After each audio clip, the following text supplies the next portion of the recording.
It's not a mystery to me. The same thing that happened to my daughter is what happened to Whitney. There's only one person that was around both occasions. You won't say his name. Nick Gordon is who you're referring to. I won't say his name. Whitney Houston and Bobbi Brown's daughter, Bobbi Kristina Brown, has been gone a long time. But according to her dad, the incidents surrounding her death still don't make sense. Well, just like several other people, Bobbi has talked on numerous occasions to date about how Chrissy's ex, Nick Gordon, may have been responsible not just for her death but for Whitney's. I want the world to know that Bobbi Kristina did not die from the bathtub incident. That's not what killed Bobbi Kristina. What killed Bobbi Kristina? Bobbi Kristina was starved to death. Do you approach that? He knows what happened. I don't know what happened that night, but he does. You walk through that door and you see her much like you saw Whitney. It was literally, it was a nightmare all over again. But allegedly, there's so much more to the story. And word on the street is that Chrissy knew what happened to her mom. And allegedly, the eerie similarities to their deaths were planned. Honey, I also know that I have heard a lot about how she was present in many of her mom's arguments with people. And then it's Grammy time. That happened. And her and Clive had a fight 2 days before. And from what I was told, Bobbi Kristina was present for some of that fight. And then the next thing you know, she's dead. About her mom's death. Was it related to her own death? Let's get right into it. Okay, just for a bit of background, Kristina grew up in front of cameras and appeared beside Whitney a few times, like during an interview with Barbara Walters at 8 months old. When she was 1, she also appeared on stage at the 1994 American Music Awards when her mother accepted an award. Now, when her mom died, Chrissy was one of the people who suffered the most. She was even hospitalized after suffering from a breakdown when her mother's body was found in her Beverly Hills hotel room. But she put on a brave face for her funeral and memorial services in the days that followed. Whitney's death actually put Chrissy more in the spotlight, and although her family attempted to protect her, she eventually went on to join and subsequently leave a Tyler Perry series. She appeared at the Billboard Music Awards and even did an interview with Oprah, among other public appearances.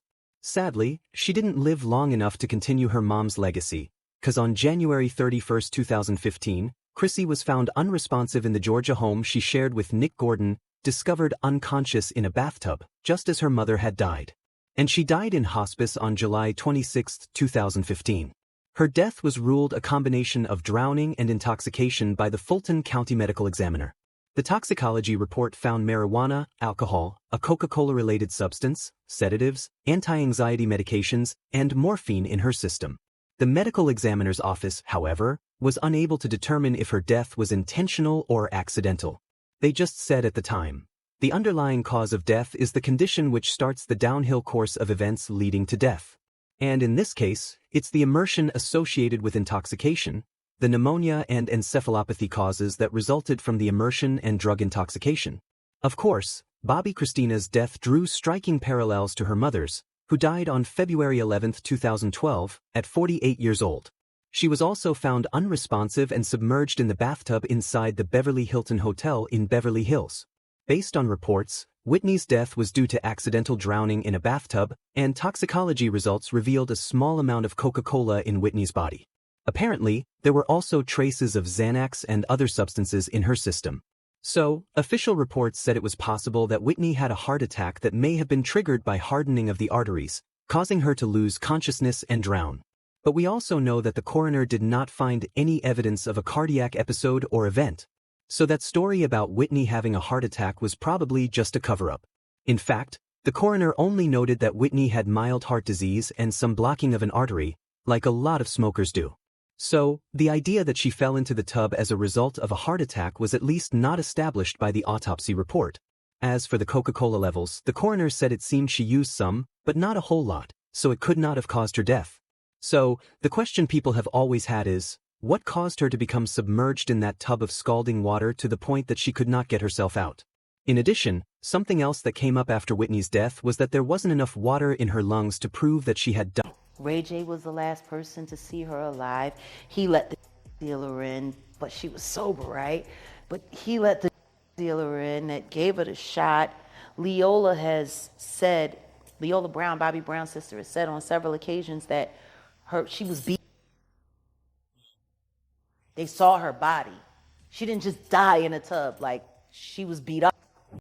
Now, on the day Whitney died, Ray J said he was not at the party, but there had been several accounts claiming that he lied about not being around. In fact, one of the accounts from people who were there was that Brandy was asking for her brother at the party. So, why would she be asking for him if he was not there in the first place? People also started giving Ray J the side-eye when Raffles and Ray J were hurrying out of the back with Brandy Burnside that same evening, yet Raffles clearly never liked Ray. So, why was he sort of helping him sneak out of the place? Then, to make matters more interesting, Lola Brown, the sister of Whitney's ex-husband Bobbi Brown, said shortly after Whitney's death that Ray J had been helping Whitney get access to whatever she was using, and he was probably the one who gave her a bad back. I saw Ray J coming out of the hotel, hiding his head, being pushed into the car. Why? I looked and I said, why is he hiding? Why is he hiding his face? He's always trying to show his face when he's around Whitney. Why now? Why are you trying to hide now, Ray J? And I put it all together. When I first heard she passed away, I said, my God, somebody gave her a bad bag. Yes, I promise you, that was the first thing that came out of my mouth. And then I saw Ray J. A bad back. In True 5. It also doesn't help that before Whitney died, she slipped Ray J's sister Brandy a note when she crashed an interview with Brandy, Monica, and Clive. Well, to this day, Brandy still refuses to reveal the contents of that note. In fact, in another interview she said, I'm going to just not say what it was and keep it to myself for my own personal reasons. But a lot of people believe that Whitney might have given the note to Brandy in front of the cameras on purpose, like in case something happened to her. Actually, when she passed the note, she kept giving Monica and Clive attention so that Brandy had enough time to read it. I mean, it just doesn't make sense that Whitney Houston interrupted a recorded interview just to say hi while she was wet yet fully clothed, just to pass a note to Brandy and kiss her like that at the end. And if you listen carefully, you'll hear her say, I nearly drowned today. In addition, people also noted that Brandy talks about everything good, but when it's bad she won't, and that can only mean that that note was bad. And her face said it all when Whitney gave it to her. Anywho, people have always said that they believe Kristina found out what really happened to her mom, and there have been reports claiming that she even had receipts. And then it's Grammy time, and her and Clive had a fight 2 days before. Now, there have been theories suggesting that Clive may have been involved in Whitney's death, and if Kristina was present during some of the arguments they had, best believe that she must have heard things she probably was not supposed to hear. And Whitney just happened to die at a Clive party. Child, it doesn't make sense.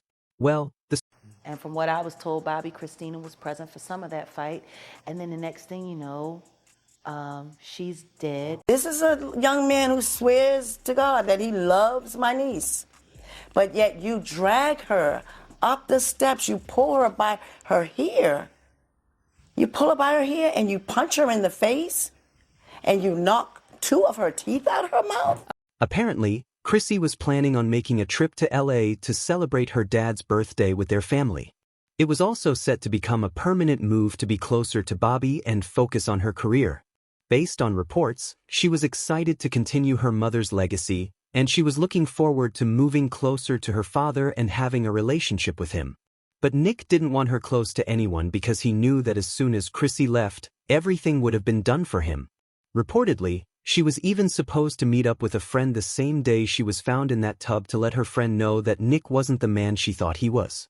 Then, according to what people close to her said, the day she wanted to tell Nick about her plans, she was under the influence and upset when Nick returned from being out.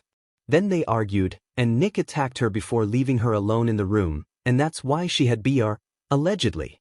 Remember, shortly after Kristina was moved to hospice care, her court-appointed conservator also filed a complaint against Nick Gordon to pursue justice on her behalf. In the complaint, he was accused of causing substantial bodily harm and stealing money by pretending to be Bobbi Kristina's husband. In fact, the conservator later filed an amended complaint accusing him of causing Bobbi Kristina's wrongful death. The complaint claimed that the pair had a heated argument, which led Nick Gordon to give Bobbi Kristina a toxic cocktail that left her unconscious before he put her face down in the bathtub. Well, according to Bobbi Brown, Nick Gordon was present during both Whitney's and Chrissy's deaths, and according to what he believes, he may have been involved in both deaths. But Nick denied the allegations and even said that Chrissy's father, Bobbi Brown, was the one to blame for Chrissy's death. Unfortunately, Nick also passed on a few years later, so there's really no one who can say for certain what really led to the death of Whitney and Chrissy, and if the deaths were related and planned. Guys, I don't know if Nick was responsible